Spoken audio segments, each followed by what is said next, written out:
এই জন্যই তো আমি অন্যভাবে কাঁদতেছি। সবার কান্নার ঢং যে একরকম হবে তা না, প্রত্যেকের কান্নার ঢং ভিন্ন ভিন্ন।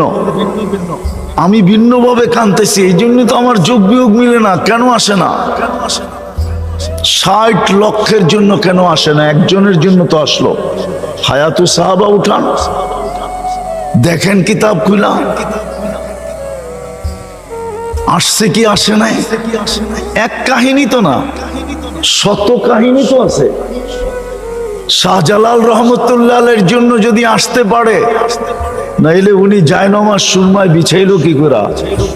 পানির ধর্ম তো হইলো বিছাবে যেটা ওটাকে ভিজাবে, পা দিবে যে নৌকা ছাড়া সেই ডুববে। শাহজালাল রহমতুল্লাহ তো ডুবলো না, জায়নামাজও তো ভিজলো না। আমি তো বলবো নিচে দিয়া ফেরেশতা হাতের উপরে উঠায়া রাখছিল, আর ফেরেশতা হাতে করে পার করায় দিছিল। আমি তো এটাই বলবো, ওনার জন্য যদি আসতে পারে গৌর গোবিন্দকে বাগানের জন্য, তাইলে আজকে ইহুদিদেরকে বাগানের জন্য কেন আসে না? অথচ শাহজালাল সিলেটে ওই সময় তো হিন্দুই হিন্দু ছিল, ফিলিস্তিনে তো ইব্রাহিম আলাইহিস সালাম ঘুমাইতেছে, চোখে তো দেখা আসলাম ওয়াদিয়ে খলিলে। একটু দূরেই তো মুসা আলাইহিস সালাম ঘুমাইতেছেন ওয়াদিয়ে মুসা। 70 জন নবীর কবর এখনো তো চিহ্নিত আছে। 45,000 সাহাবায়ে কেরামের কবর এখনো তো চিহ্নিত আছে। মুসলমানের প্রথম কেবলা তো এখনো রাখা আছে। মেরাজের রাত্র তো 1.25 লক্ষ নবীদের সশরীরে সম্মিলন ওই ফিলিস্তিনেই হয়েছিল।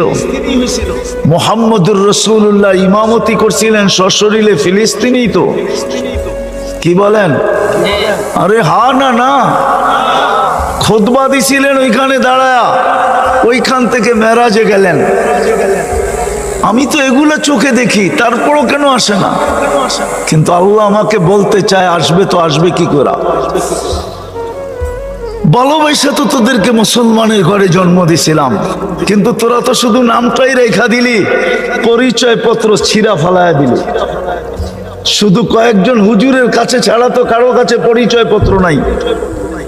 বলুক আমার যুবকদের কাছে আছে কিনা? থাকলে ওর চুলের স্টাইল এরকম কেন? ওর পোশাক এরকম কেন? আশাক এরকম কেন? কিন্তু একটা কথা মনে উঠলো, যুবক, তোমাকে বুঝাইতে চাইতেছি, তুমি যতই ওদের রঙে রঙ্গ না কেন, কোনোদিন ওদের দিলে তুমি ভালোবাসা পাবে না।